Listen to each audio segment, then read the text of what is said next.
Rey Hernandez's personal story is among the most amazing and interesting I have ever heard. Keep watching to learn more. You can now download a free PDF copy of issue number 8 of the New Thinking Aloud magazine or order a beautiful printed copy. Go to newthinkingaloud.org. New Thinking Aloud is presented by the California Institute for Human Science, a fully accredited university offering distant learning graduate degrees that focus on mind, body, and spirit. The topics that we cover here. We are particularly excited to announce new degrees emphasizing parapsychology and the paranormal. Visit their website at cihs.edu. Book 3 in the New Thinking Aloud dialogue series is UFOs and UAP. Are We Really Alone? Now available on Amazon.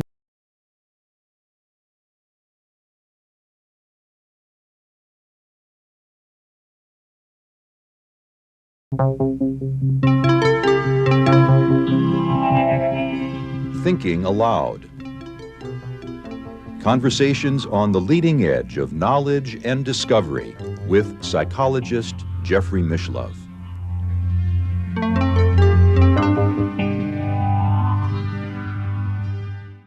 Hello and welcome. I'm Jeffrey Mishlove. Today, we'll be exploring extraordinary human experience. My guest is Rey Hernandez, who is one of the founders of the Dr. Edgar Mitchell Foundation for Research into Extraterrestrial and Extraordinary Experience. He is also a co-editor of a large volume recently published called Beyond UFOs, The Science of Consciousness and Contact with Non-Human Intelligence.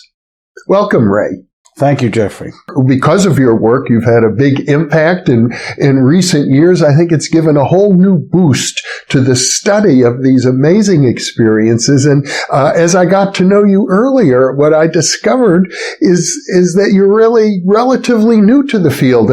It's probably fair to say that 5-6 years ago, you had no interest or involvement with anything of a paranormal nature, and then that changed rather suddenly for you. Correct. Before March 4th, 2012, I had zero interest and zero knowledge of the paranormal, consciousness, non-human intelligence, what we are now calling the contact modalities, which we will be defining later on in our discussion. So I had zero background nor interest in these topics. I also felt that everyone that was interested in these topics were kooks.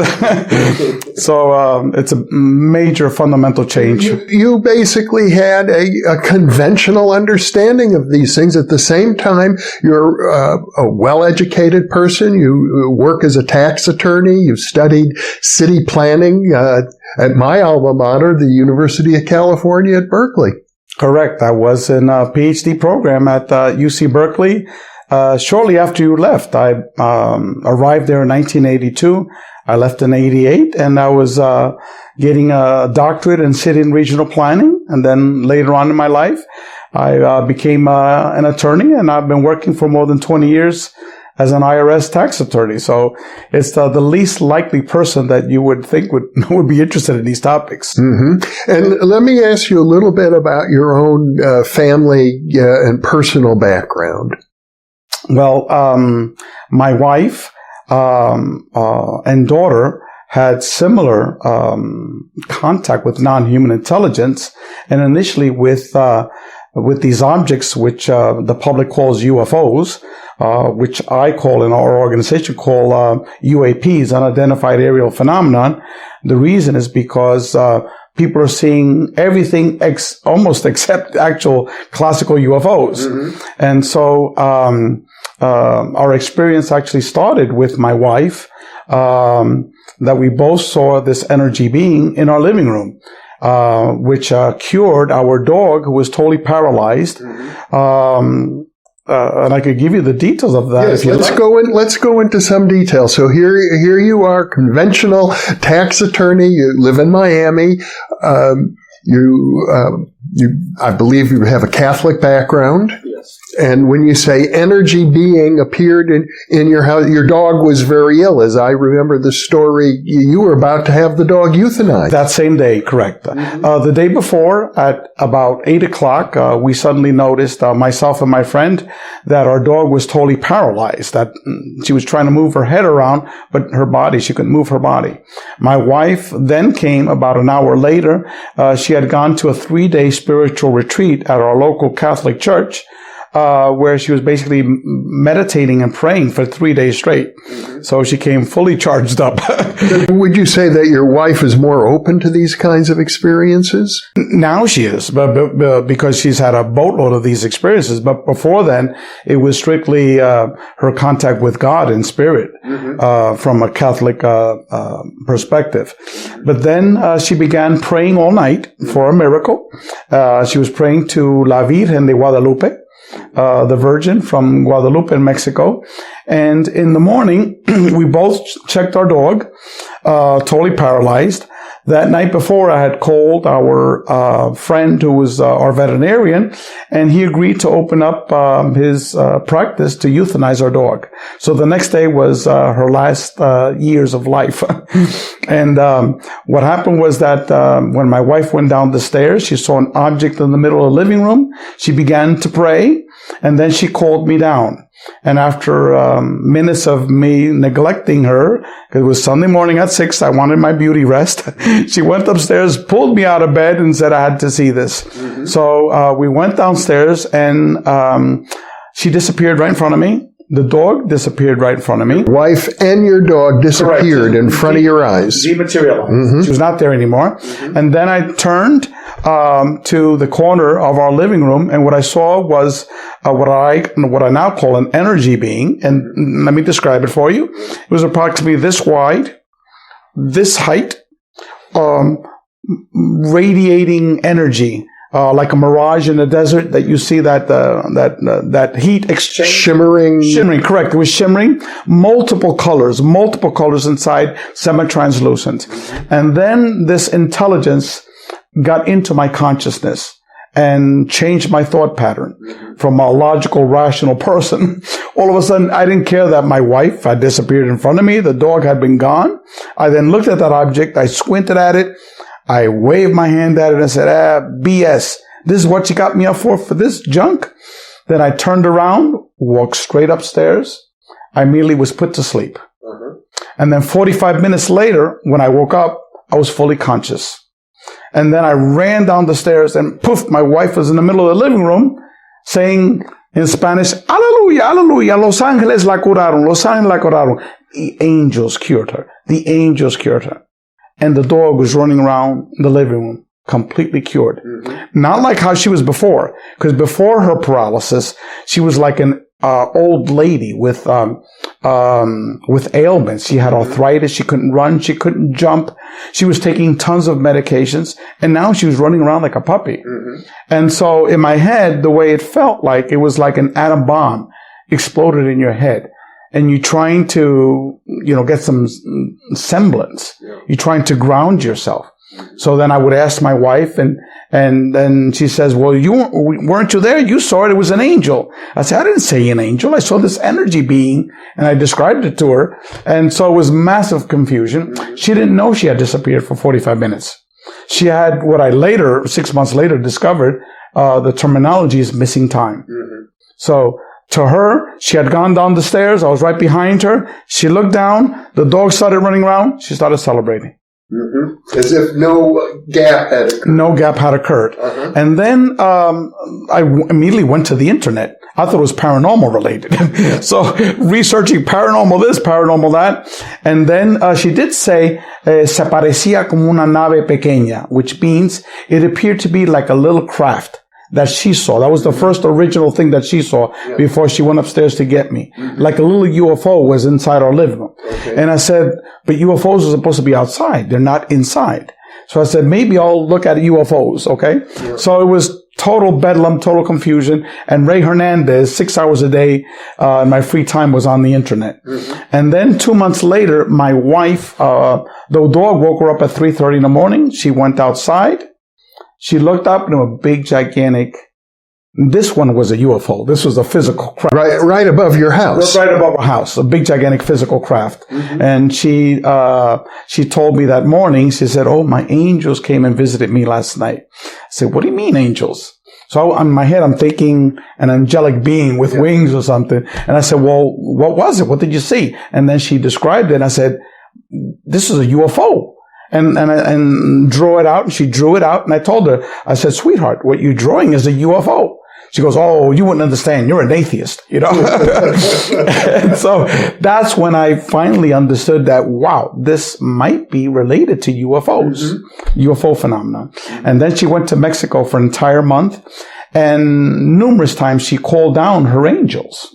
And what appeared? These UFOs. The same thing. So after the initial experience, there were multiple other incidents that occurred. Initially for my wife, for the first 6 months, she even saw these 3 human looking beings that were, she described as 7 to 8 feet tall, that were wearing white monk's robes. They didn't walk, they floated in front of her. To a certain distance, and then they dematerialized. And prior to this time, your wife was not prone to visionary experiences. No, absolutely nothing. Yeah. Nothing. I mean, she doesn't even watch TV. She doesn't go to the internet. We had zero interest in these topics, both she and I. And so to us, to her, it was like a revelation. It was like an epiphany that her angels are coming to communicate with her. You developed an enormous curiosity at that point. Well, during these 6 months, I was on the internet. I had ordered tons of UFO books because now I know this was UFO related. Yeah. So I was beginning to read all these materialist UFO books. Yeah. And then what had happened was in August of 2012, I had seen a video several days before of this man doing what is commonly called CE5 or HICE, human initiated contact experiences, where you're out in the desert in the woods and you're calling down a UFO. But I was in the front of my house waiting for a friend who's going to give me his parking ticket so I can do a motion to consolidate. And so he was late and I was like killing time. I said, "Oh, what the hell? Let's try to call down what my wife had seen." Oh, okay. So this is your first effort. My first effort. And to me, I wasn't sincere. Yeah. But then once I got into it, I became very sincere. And then it came almost like a prayer, like a mantra. Wanting to give thanks to these modern angels, that's what I call them, that my wife had been interacting with, because our dog was like our first daughter. We loved her dearly, and she had a miraculous healing. So I wanted to give them thanks. And then lo and behold, after 15 minutes, this huge object appeared right on top of my next door neighbor's house, literally 30 feet away. And I won't give you all the details because it just takes too much time to elaborate. But basically, there was telepathic communication that took place. There were thoughts that were put in my mind. One thought was to go get my daughter, and I got my daughter. And then the way they got me to leave, because we would have been, my daughter and I and 3 friends, all night. My 3 friends left after like 10 minutes, but then the way they got my daughter and to leave was that I thought I was being attacked by thousands of mosquitoes. Oh. So I was slapping my legs, my arms, because this was August in Miami. But there were multiple witnesses. Yes. There was 3 adult friends, my daughter, who was 10 at that time, and myself. Okay. And so then after my friends had gone, about 20 minutes before, I grabbed my daughter. I said, "Come on, sweetheart, let's get out of here. These mosquitoes are killing me. I can't take it anymore." So we go inside, and then we're telling my wife what had happened. And then my daughter, I told her we had to go in because the mosquitoes were killing. My daughter goes, "Daddy, there were no mosquitoes outside." And it was like the amazing Kreskin, you know who I'm talking about? Yes. Mysteriously snapped his finger, and then I came out of my altered state of consciousness. Now I was fully aware of what took place. And I was like, "Oh my God." And I ran downstairs, grabbed my camcorder, my professional camera. I ran outside hoping to catch a picture or video of this thing. Nothing was there. Okay. And then it was after that experience that I had 2 years of nonstop paranormal experiences. Nonstop, one after another, to the point where I thought that I was, losing my mind. And so I could give you in terms of how free started. I could skip pretty much years of experiences. Well, did it seem to you that these experiences had a purpose or intentionality behind them? Well, as you're undergoing these experiences, they don't. Mm-hmm. But now I realize it was a preparation, mm-hmm. because they also took me through a series of NDE mm-hmm. related type of events. Similar to a near-death experience. Similar to a near-death experience. Similar to like these shamanic journeys where you're dying, you're being rebirthed again, and you're dying, you're being reborn again. And that's what it seemed like. Would you say you're a different person now? Oh, goodness. My goodness. It didn't interfere with your profession, though. Yes, it did. Uh-huh. It did. Right now, before I was a total atheist material rationalist. Yes. Now I know I'm an eternal spiritual being. Mm-hmm. I know it. It's not a belief. Yep. I know it because I was shown it. I experienced it. Mm-hmm. And yes, it was very difficult to undergo that transition mm-hmm. from someone who went to Berkeley for a PhD, total rationalist materialist, into someone who's undergone this transition. Yeah. But yet, in our research study, in our book, Beyond UFOs, The Science of Consciousness and Contact with Non-Human Intelligence, we administered roughly 60 questions that Dr. Kenneth Ring administered in his book, The Omega Project, mm-hmm. where he compared approximately 85 individuals that had near-death experiences with 85 individuals that had UFO-related contact experiences. Mm-hmm. And the 60 questions that we extracted was, how did these individuals change mm-hmm. from these experiences? We duplicated his findings 100%. It was 85% of these individuals underwent a dramatic psychological profile change for the positive, became more spiritual, less religious, less egotistical, less materialistic, more loving, more consciously aware. They now had a mission. Okay, et cetera, et cetera, et cetera. Well, you jumped ahead a bit because now you're functioning in effect as a researcher of paranormal phenomena. Correct. That's not where you started. No. What had happened was, let me tell your audience members of how I was having all these different paranormal experiences from August of 2012, mm-hmm. which is approximately 6 months after that initial experience. All the way until May of 2013. Okay. In May of 2013, and what I'm going to tell your audience members might be a little shocking, but there are literally hundreds of individuals that have had very, very similar experiences, mm-hmm. Which was the experience of being taken to a matrix reality. Okay. Matrix reality. Matrix, multi-dimensional reality. Okay. Approximately half the people that took our survey, we asked that question. Have you ever been brought to a multi-dimensional matrix reality, which was non-3D, mm-hmm. but it seemed like it was just as real as a 3D reality? And 50% of the people said yes. Mm-hmm. So this is my story.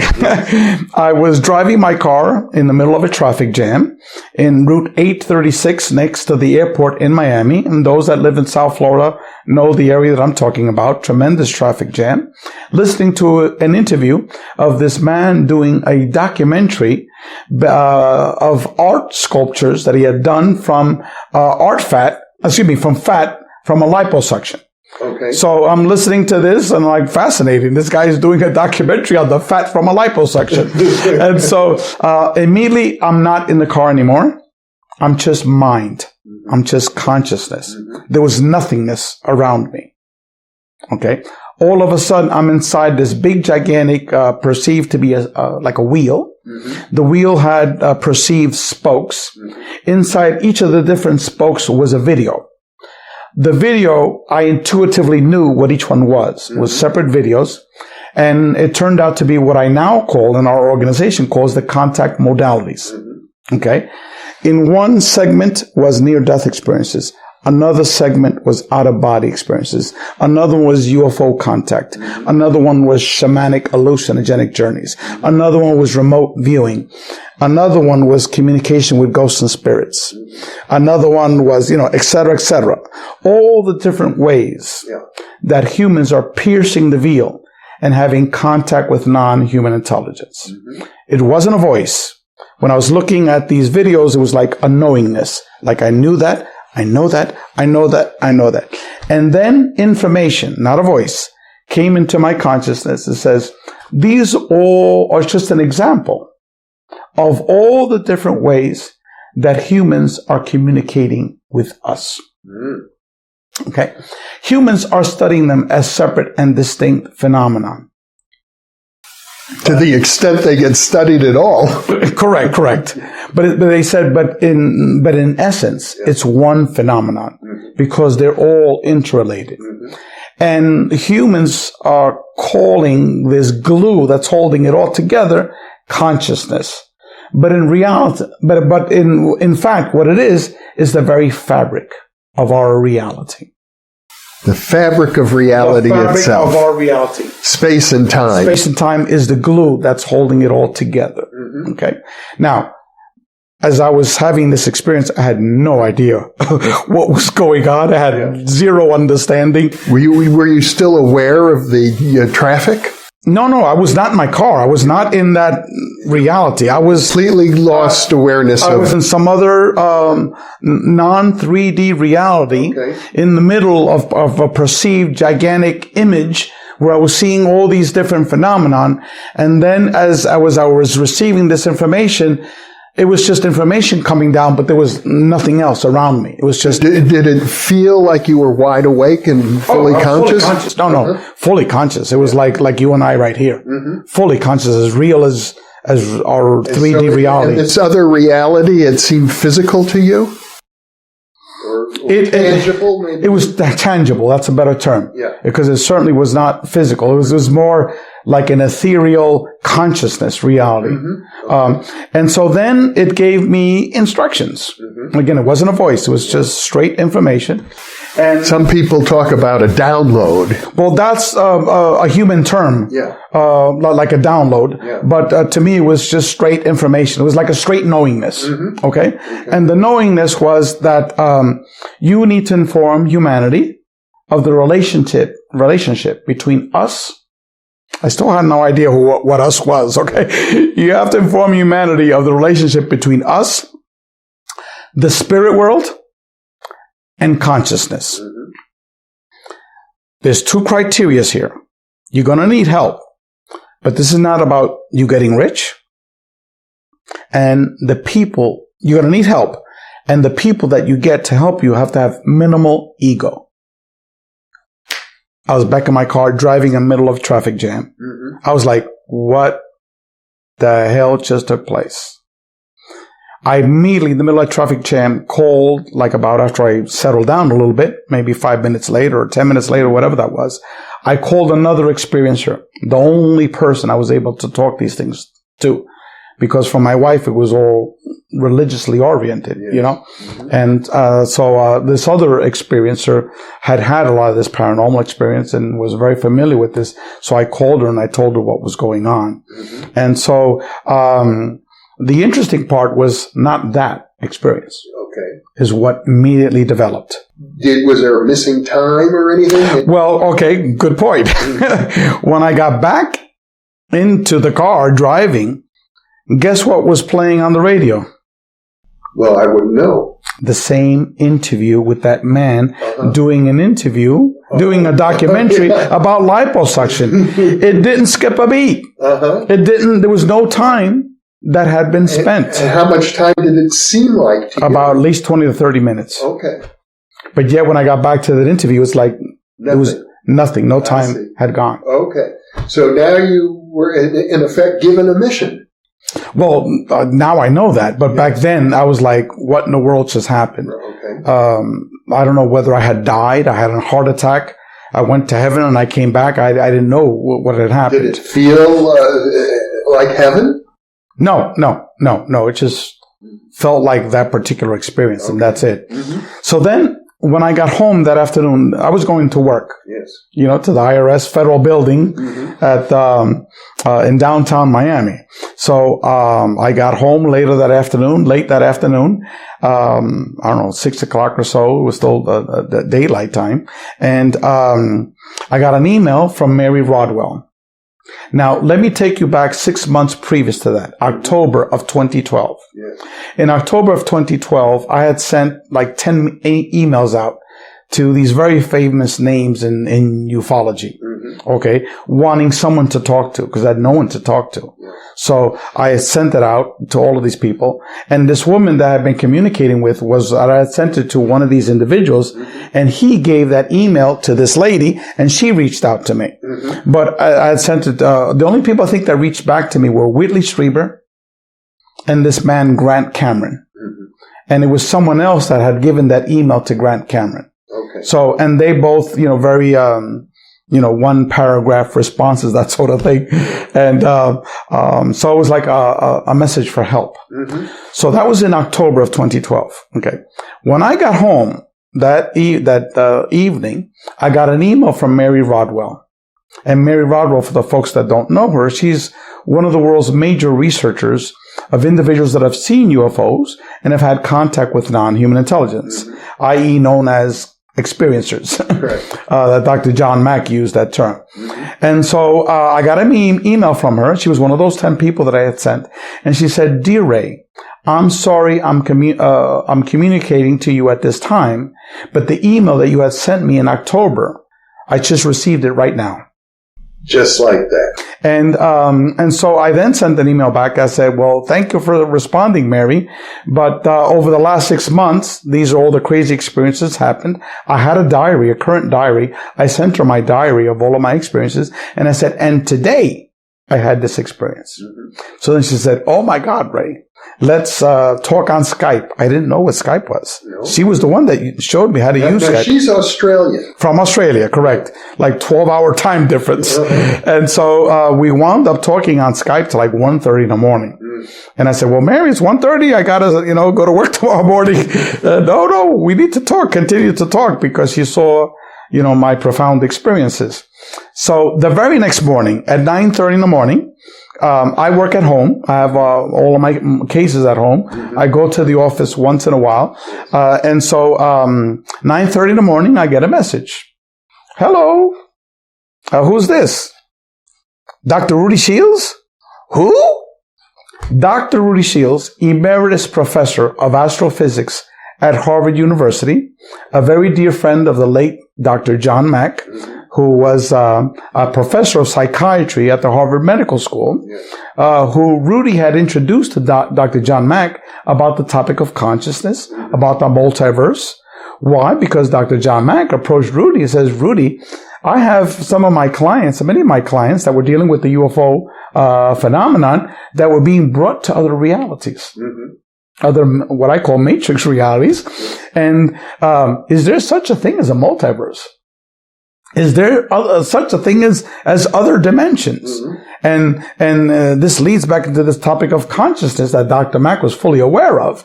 But how does the multiverse deal with, consciousness and all that? And so that's how Rudy became close friends with Dr. John Mack. So what happened, I found out later on, not that day, but that Mary had sent Rudy an email about my experiences.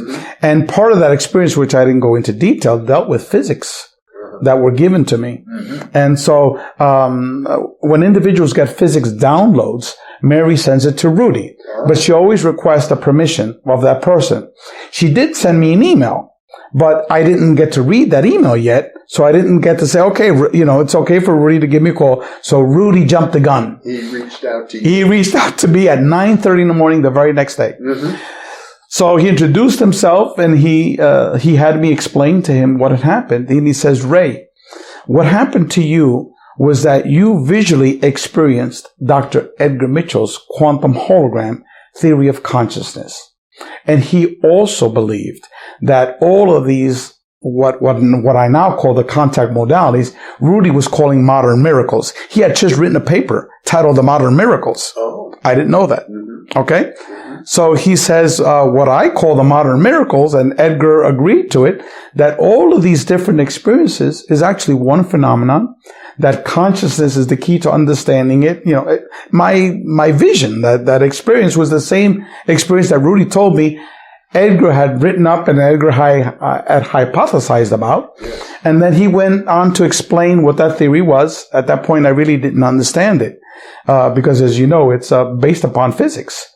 Rudy had been working, Rudy had been working with Edgar, but Edgar had been working with numerous PhD physicists all around the world. Now, we're talking about the astronaut, Edgar Mitchell, who is also the founder of the Institute of Noetic Sciences. Correct. My goodness, a brilliant genius, a brilliant man.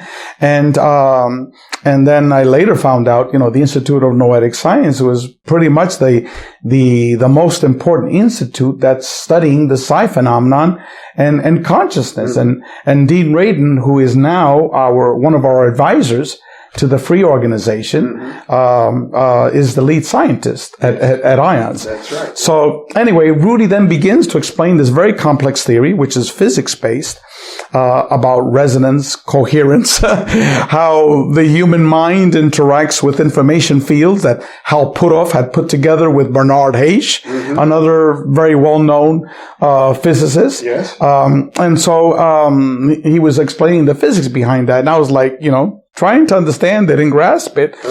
And so at the end of 90 minutes, and when we were ending our discussion, and so Rudy said, Ray, write down this telephone number. And so I wrote it down. He says, this is the telephone number of my mentor.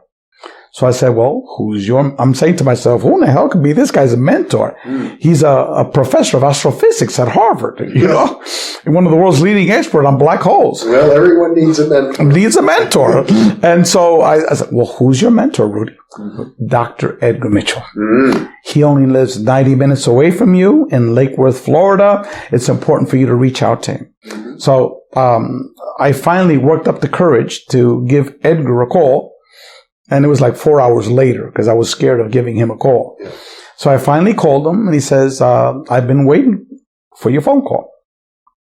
So I immediately thought, is this ESP related? Is that why he said that? But no, what had happened was that Rudy had called him in the time being. And he says, Edgar, you won't believe it. Here's a man who was taken to a multidimensional reality, was given this image of all of the contact modalities, what Rudy was calling the modern miracles, how they're all interrelated, and he was describing your quantum hologram. So Edgar became fascinated, and he goes to me, Ray, what are you doing tomorrow at 10 o'clock?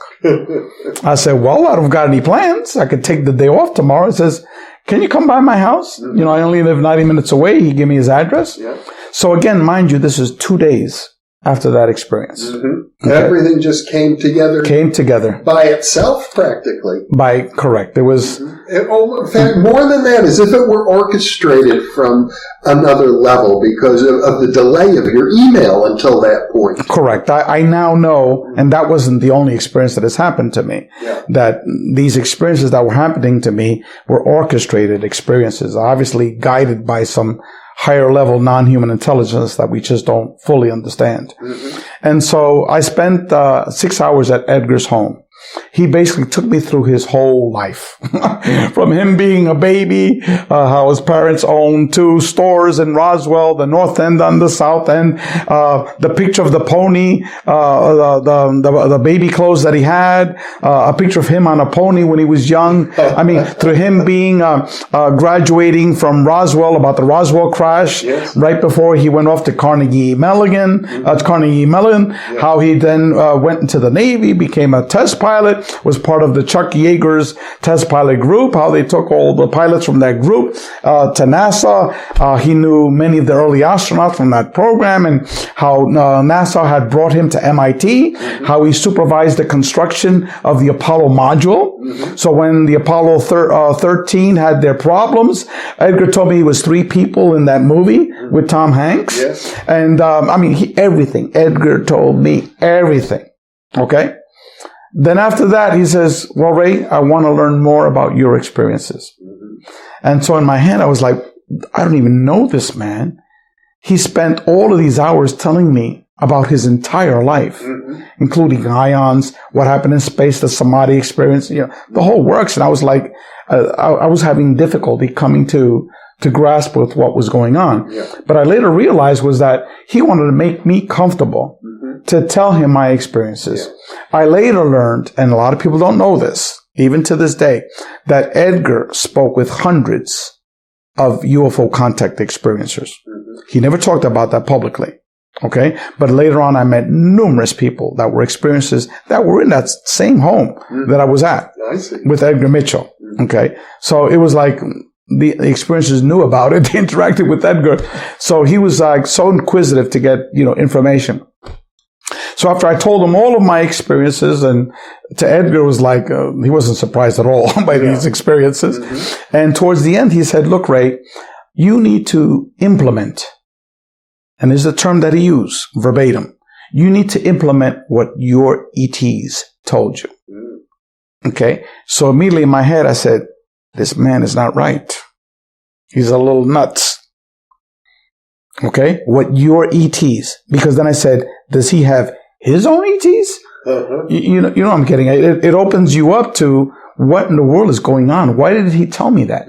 I need to implement what my ETs told me. Because at that point, had you identified the voices or information coming to you as being ET or extraterrestrial? No, I had no idea what this experience was all about, let alone a mission. I'd even thought about a mission. He interpreted all of this as a mission that I was told.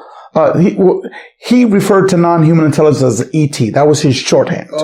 Okay. But what he really meant was this whole cornucopia of non-human intelligence. That's a good word, cornucopia. That's what it is. The whole cornucopia of non-human intelligence. But Edgar, he used that term ET, but he always clarified it beforehand. So he knew what you meant, And so I never even thought about, a mission, information, that this was non-human intelligence. I thought it was some type of schizophrenic episode. And I really didn't get the synchronicity of like, boom, Mary Rodwell, and Rudy Shields, and Edgar. You were concerned about your own mental health. Mental health, correct. Did you see a professional about it? No, because I knew that my wife was having these experiences. I know that my daughter interacted with this huge craft. So it couldn't be a mental health issue because the three of us could not be crazy at the same time. Okay. So I was trying to understand, what in the world is happening, at that level. Sure. So I knew I wasn't insane because I'm thinking rationally. I'm going about my normal life. And so what had happened was that Edgar also told me, he says, Ray, Rudy and I already discussed it. We will be your scientific advisors for your journey, for your mission. And I said, but Edgar, I have no idea what the hell I'm supposed to do. And this again shocked me, surprised me. Okay. He says, don't worry. You'll find out. It always works that way. And I was like in my head, what in the world is he talking about? It always works that way. In the beginning, you're totally clueless, but then you're given information that leads you in that direction. Okay. Edgar really was a sage. He knew much, much more than when people really knew about Edgar. Okay, as you know, because you knew Edgar well. I did. Okay. So what had happened was that I went back and I sent an email to Mary Rodwell. I said, Mary, you won't believe this, okay? But after I spoke to you, the very next day, Rudy calls me at 9:30. That afternoon, I spoke with Edgar, who invited me to his house, and all of this took place with Edgar. And I was trying to ground myself. And so I said, would you like to join us? She says, of course, Ray. So it became the four of us. So what had happened was that about a week later, it was a Saturday, I woke up and I had our first project. The first project was based upon this need. Having an academic background and having these experiences. What I normally did, obviously, you go to the internet, and all you get on the internet is sheer nonsense. Okay? You're overwhelmed by a wide variety of information from many different sources and no good guidelines as to what information is reliable and which information is not. Correct. And also, there was nothing out there that described what I was going through. Okay? And I was so frustrated because to me, it's like, there must be something out there that was done academically about UFO contact experiences, people that have seen UFOs, interacting with UFOs, and having these diverse paranormal experiences. There has to be something academically that isn't written about it. Mm-hmm. Oh, what did I discover? Yeah. Nothing.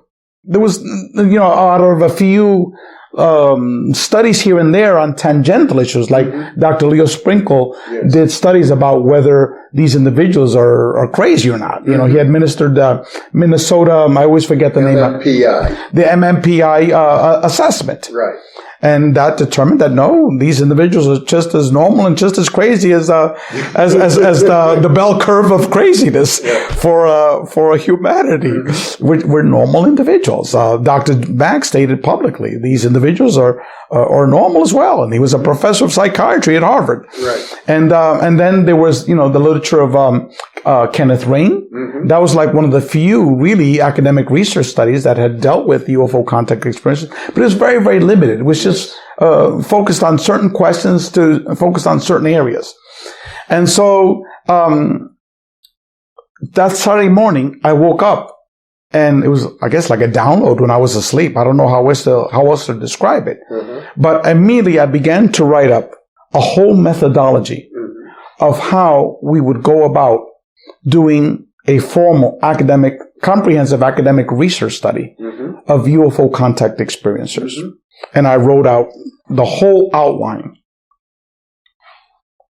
I immediately sent it off to Mary, to Rudy, Mary Rodwell, Dr. Rudy Shields, and Dr. Edgar Mitchell. Yes. All of them said, "You got it, Ray. Mm-hmm. You finally got it." It wasn't finally; it was a week later. and I basically said, "Do I have the green light to go with this?" And they said, "Yes, this is it." Mm-hmm. And so then I don't remember how I got a hold of Dr. John Klimo. I really don't. All I remember is that I'm on the phone talking with him. Okay. You know Dr. John Klimo. I've known him for decades. Okay. And as you know, he's one of the few academic scholars that was a tenured faculty member, primarily studying the paranormal and consciousness. Yeah. There's not too many of you guys out there. He wrote the classic book on channeling. Correct. And he was interested in not only the UFOs, but consciousness, out-of-body experiences, what became known as near-death experiences later on. He's the full gambit, okay? Yes. Just like yourself in terms of your scholarship research. And so I explained to John what had happened, all the details with Edgar and Rudy and all of my experiences. He didn't even blink an eye. This is purely normal. It would be for him, that's true. Totally normal. And then he said, "Ray, I'm about to retire, from teaching." Mm-hmm. And I said, "John, this is perfect timing because we need a chair for our academic research study." Mm-hmm. I learned during my discussions with him that he had taught qualitative research methodology. Yes. For 45 years. Mm-hmm. You're aware of that, right? Yep. So I said, "Oh my God, we've got someone who taught research methodology for 45 years. Mm-hmm. So I said, "John, would you like to be the chair of our research study?" Mm-hmm. He goes, "What research study?" Then I said, "Hold on, I'm going to send you an email." I sent him the email. And so while we were discussing, he read it. He goes, "This is brilliant, Ray. Yes, I would be willing to join you guys." So he became the chair of our research study. Mm-hmm. And then eventually all these academic professors started joining us, and researchers, people like Mary Rodwell, people that have been working with I call boots on the ground, working with experiencers, people like Kathleen Martin, who's very well known in this field, Leo Sprinkle, who was an academic that had worked as an academic researching, the abduction phenomenon. Also Barbara Lamb, a lady who had for 40 years had been working with experiencers, and Denise Stoner. Again, these are people that have been researchers in this field, teamed with a whole group of academics. One eventually was Dr. Bob Davis, who was a retired professor of neuroscience from the State University of New York. Right. And I believe you interviewed him. I have interviewed him, so viewers of New Thinking Aloud will know about him and will know his report regarding the outcome of your research. Correct. So, this is not just a flimsy group here. No. Edgar was substantial. Very substantial. And you've given the whole field of ufology a big boost as a result. Correct. And so while we were developing these questions, it took us almost 9 months to develop the methodology of what we would do. So we eventually came up with 3 surveys, 2 quantitative, 600 questions, quantitative questions, and the qualitative instrument was comprised of written responses to 70 open-ended questions. We also, in terms of the types of questions asked, we knew that this was not just abduction-related issues. We knew it was just not materialist, mainstream ufology, nuts and bolts materialist issues. There was much, much more profound than this.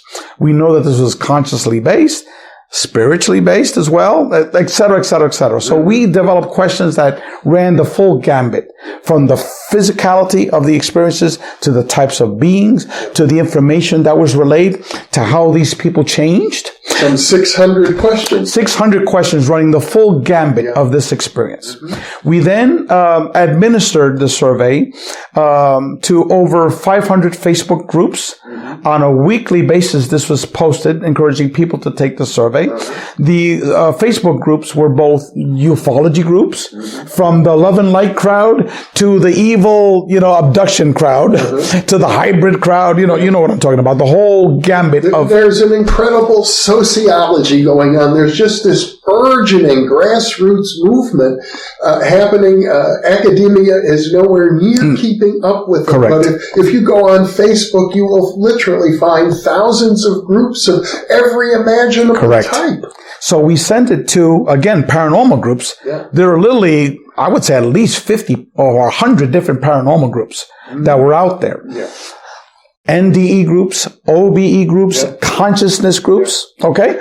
We sent it out to over 500 of these organizations on Facebook on a weekly basis. I believe there are thousands of such groups on Facebook. I myself have a list of about 2,000. Okay, well, we sent it to like the big ones, not to the little ones, okay? We then went over 100 radio interviews, the members of our board. Again, on these radio interviews, encouraging people to take these surveys. If they were experiencers. Correct. You have to have seen a UFO, and you have to have contact with non-human intelligence. Now, contact didn't mean physical contact only. Could have been telepathic communications. Could have been that you were transported to another reality, like I was, and you had these. So in my case, it was both physical, because I saw that energy being, and brought to another matrix reality. Some people are brought to a perceived UFO craft. Okay. Some people are strict telepathic communications. So it's a wide, diverse range of contact. As I recall, you explained to me that you asked for people to report their conscious, wide awake experience. Correct. Very, very important, because we discussed this whole issue of whether we should allow lucid dreams, hypnotic regression, mystical meditation, journeys, or channeling, information from channeling. What we decided was that if we eventually going to be publishing this in a peer-reviewed academic journal, all these other types of memory recollection procedures would be quite problematic, because you could take a 2-hour Dolores Cannon class. All of a sudden, you put up a little shingle doing hypnotic regressions. You could be asking a million leading questions. Okay, so what we told numerous times through our survey instruments, that please respond only based upon conscious, explicit memory. Very, very important. However, for survey 3, which is the qualitative instrument, we allowed all of these different memory recollection techniques to be allowed, but we had an option that you had to say, this came from A, this came from B, this came from C. So we knew that this part came from a hypnotic regression. This part came from a lucid dream. This part came.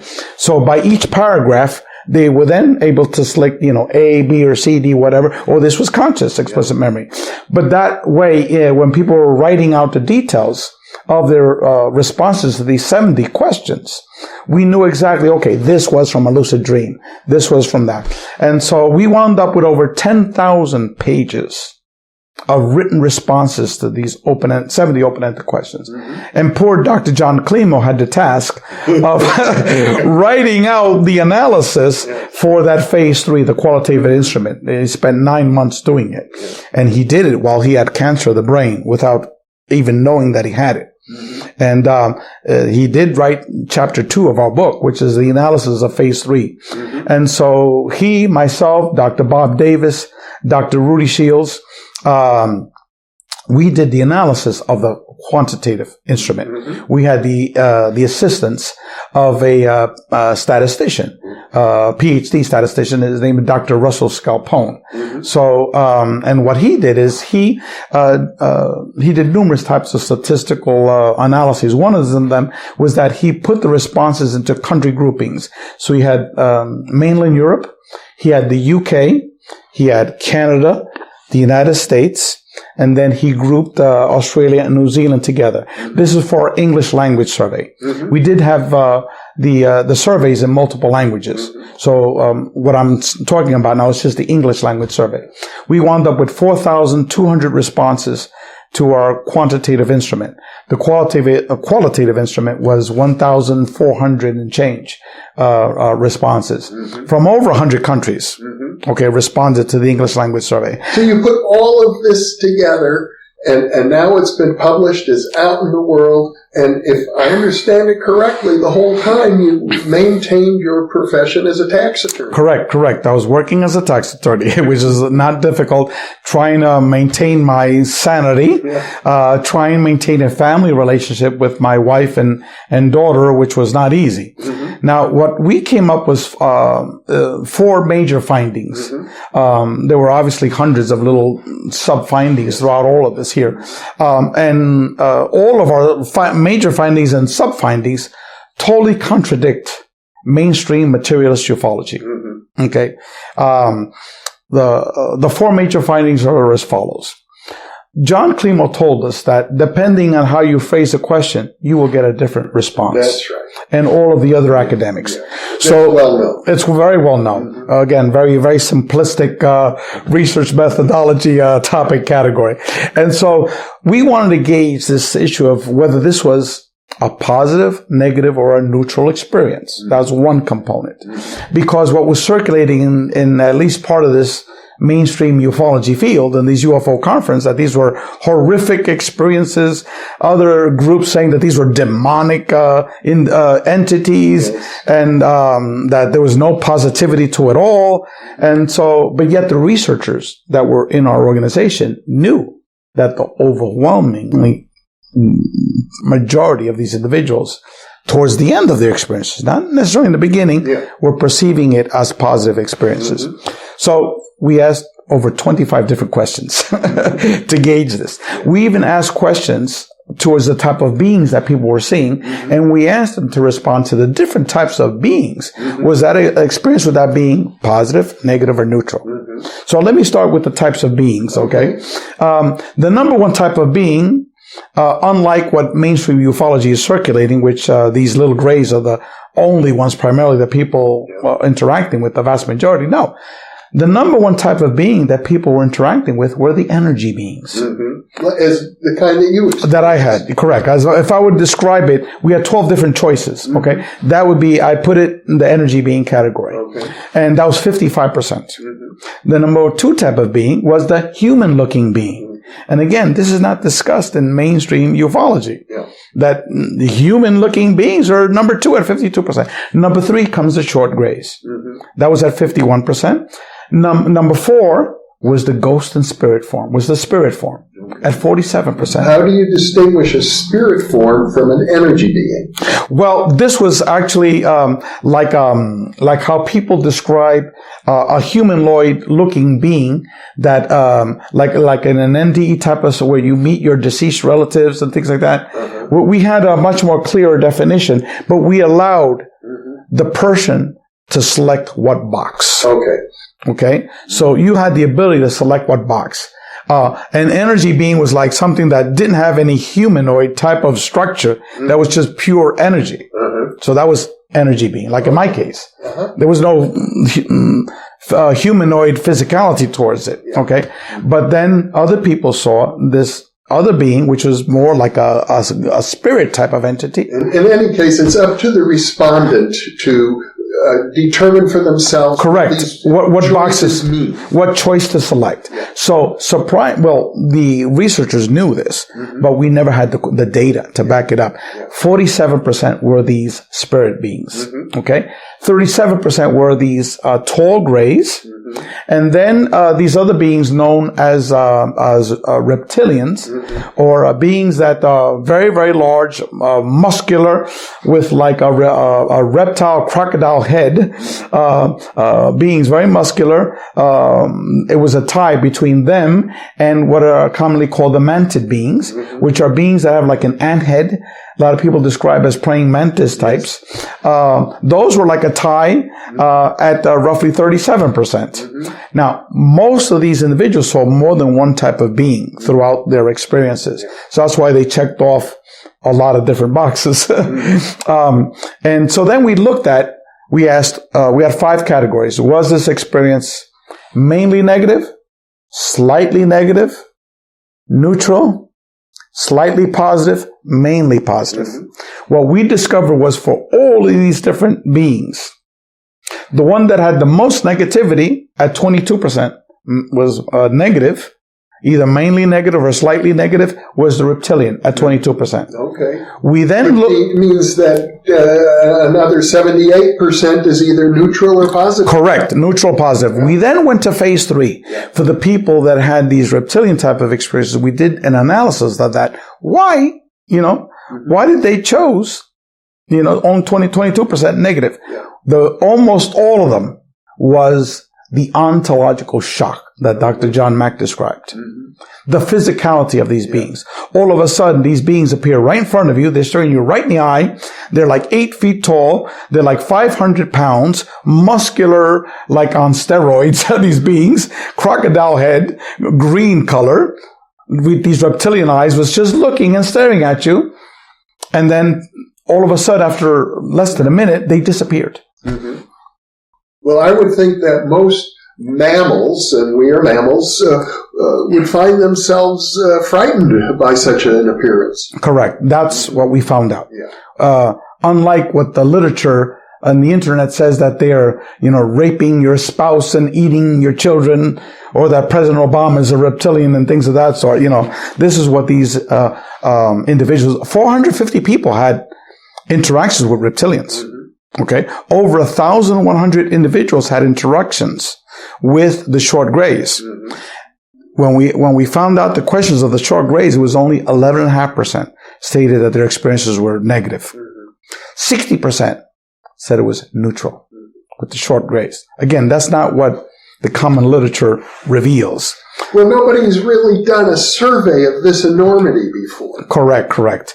So then we asked, questions, a whole bunch of other questions. I said it was more than 25 different questions. Yeah. And what we determined was that based upon how the question was phrased, was anywhere from between 85% to 96% of the individuals stated that their experiences were not negative. The vast majority stated that their experiences were actually neutral. Okay, with a very large number, depending on the being. Obviously, the human-looking being had the highest positivity rate. That would be normal. Normal, because they looked like us. Yeah. It was like 60% positivity rate. Okay. So that was the first major finding, and that totally contradicts what mainstream ufology is presenting. Number 2. We took 60 questions from Dr. Kenneth Ring's book, The Omega Project. Okay. About near-death experience. Comparing in roughly 85 people that had near-death experiences with 85 people that had not only abduction, but UFO contact type of experiences, because there was both, the abductees and abductees. So then we said, okay, we want to know how these people changed over time, because that's one of these areas that Dr. Ring focused on. Yes. Okay. We grabbed those 60 questions, we put it in our survey. Guess what? Same exact finding. Yes, we discussed that earlier. Correct. Yeah. It was 85% of the people, exactly as Dr. Rick found. People who have had near-death experiences go through profound changes, such as you have. Yes. And so to find that there's something similar is a very interesting finding. Unlike Dr. Kenneth Ring, we didn't have 85 people. we had 4,200 people that answered that question. So there's a huge sample from more than 100 countries. But did you do long-term follow-up? Yeah, well, what we did is our statistician took it by time frame. I forgot exactly. In terms of how long ago? No. What he did is he took like how people were answering the first 6 months, the next 6 months, to see whether there was a fluctuation and change of how they responded. But no, it's consistent responses. Yes. Okay. Now, in terms of these individuals that had these experiences, we asked them the question of how are they now, not how were they from before. Okay. We asked them, compared to how you were before, how are you now? How have you been transformed? Yes. And it was basically the structure that Dr. Kenneth Ring used. The same exact finding. It was a total metamorphosis of the individual.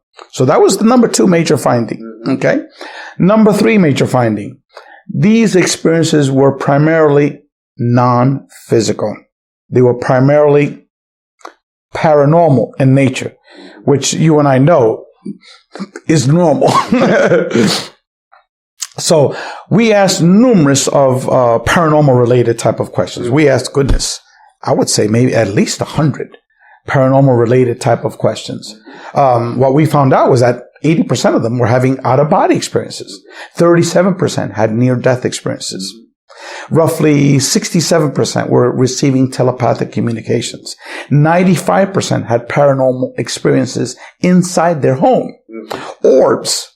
Not white orbs. We're talking about different colored orbs, not in a little Polaroid picture or on their camera. This is physical orbs. Yeah. It was close to 2/3 of them had physically seen orbs. Then we asked sub questions to the people that had seen orbs.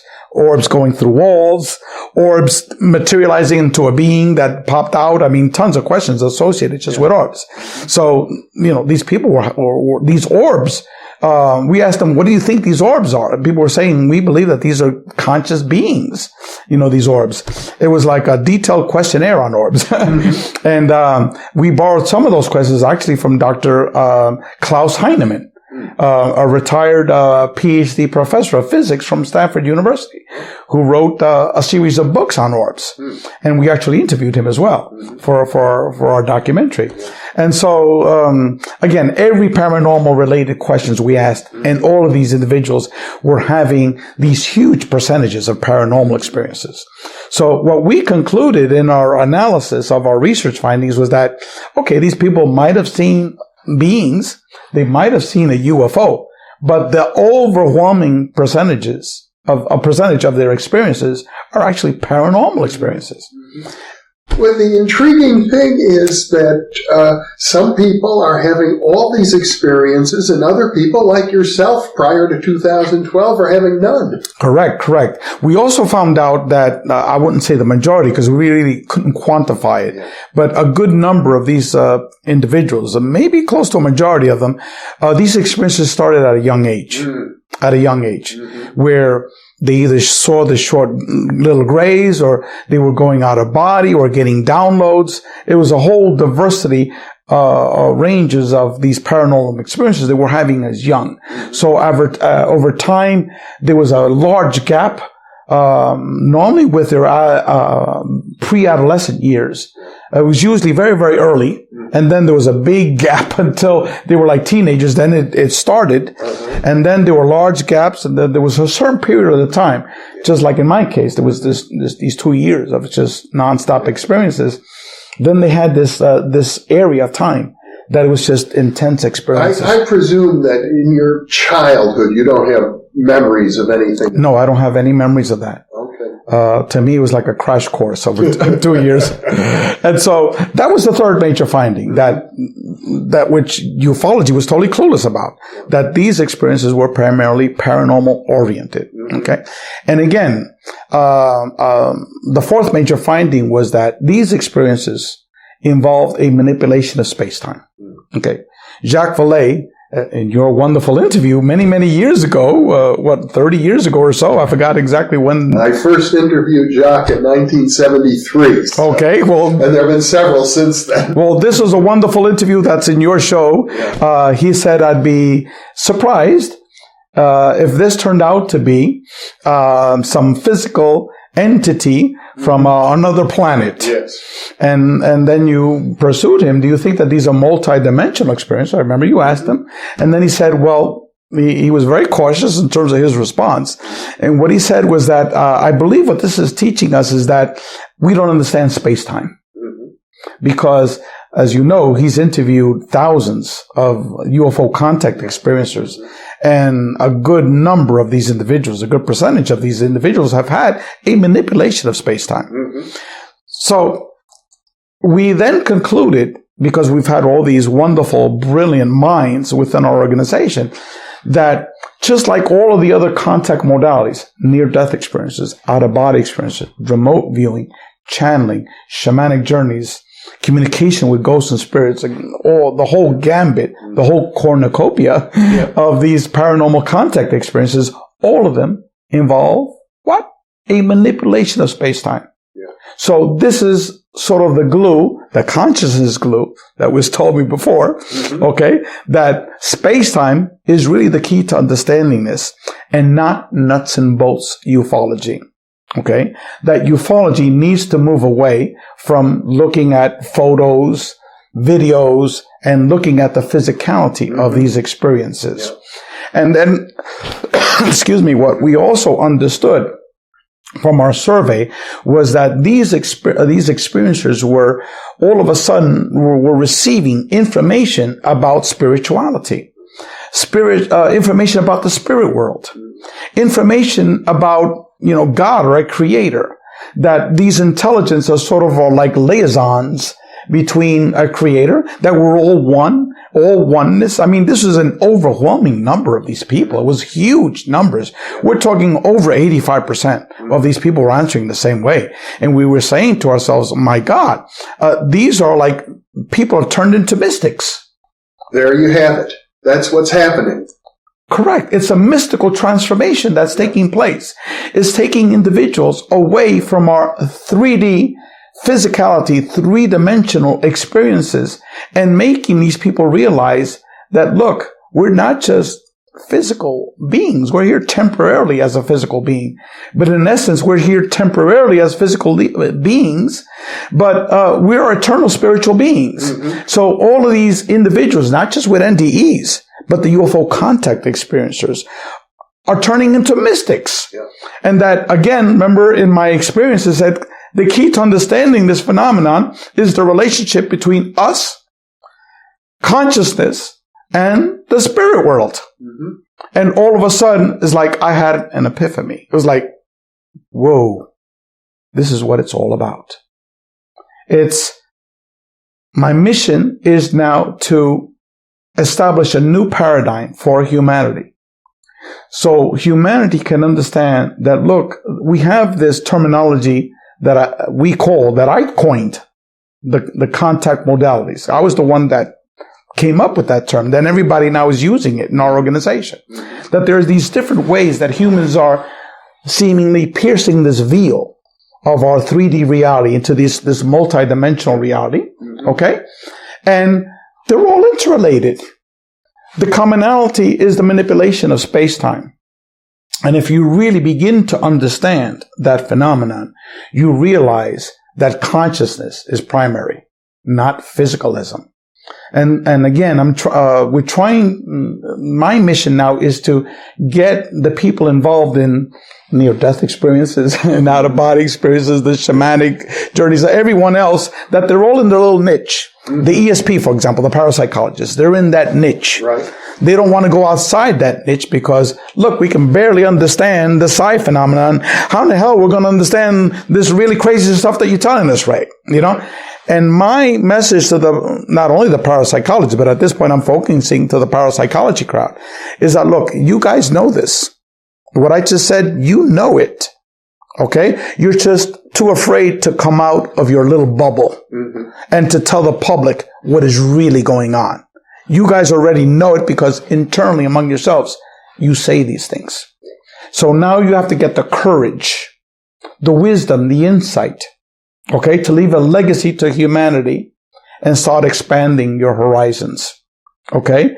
Because the true essence of who we are you as a parasite, not specifically you, Jeffrey, but the whole field of parapsychology, you know what it's all about. Well, I've been endeavoring to define parapsychology in this larger way since I started out as a graduate student 45 years ago. Correct. And your videos, to me, was a learning tool for me because I learned from you. Okay, this other friend of mine, this was Alex Akiris, had a very similar show talking about consciousness. Skeptico.com, Alex Akiris. Yeah. So both of you guys were my gurus in terms of the consciousness arena.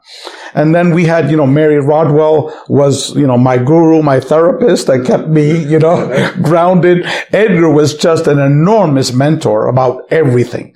He was just a pillar. He was the godfather to all of this. I don't want to use it pejoratively, but Edgar really was a brilliant man. He has a lot of passion for this, and I think it was frustrating to him that this particular focus couldn't have been carried forward more within the Institute of Noetic Sciences. It required a separate organization. It required you to come along. Well, we interviewed Dean Radin. And Dean Radin's already recorded. He's on videotape. Dean said that we are parallel sister institutions, but we are way ahead of the game of where IONS is at. And he says that IONS needs to move into that direction, which is the direction that the free organization is moving towards. But unlike IONS, we have zero funding. Zero funding. And it's just a lot of volunteers and Rey Hernandez on Mission Drive and some of the other volunteers that are working with us. So my goal and objective now is to get what I've just spoken about today and really bring it out to the world, to humanity, in a non-egotistical way, which is very, very important. It's extremely fundamentally important. There's no ego involved in this. You've done a great job with zero funding. Thank you, Jeffrey. You have done a lot of finding with no funding. Correct. And we still have a long way to go because, as we spoke about earlier, anyone that comes across like they have all the answers, my response is run away. Run away from that person. Because we're dealing with the greatest jigsaw puzzle that humanity can ever imagine. That we don't have any answers. We're just beginning to understand what questions to ask.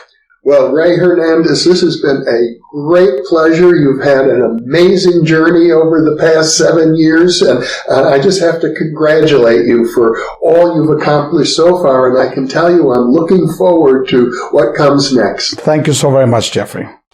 Thank you. God bless you.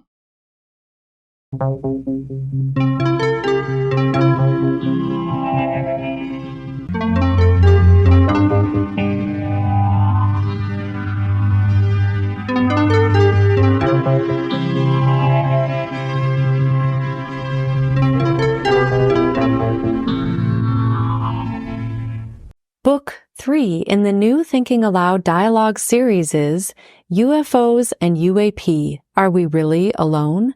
Now available on Amazon. New Thinking Aloud is presented by the California Institute for Human Science, a fully accredited university offering distant learning graduate degrees that focus on mind, body, and spirit.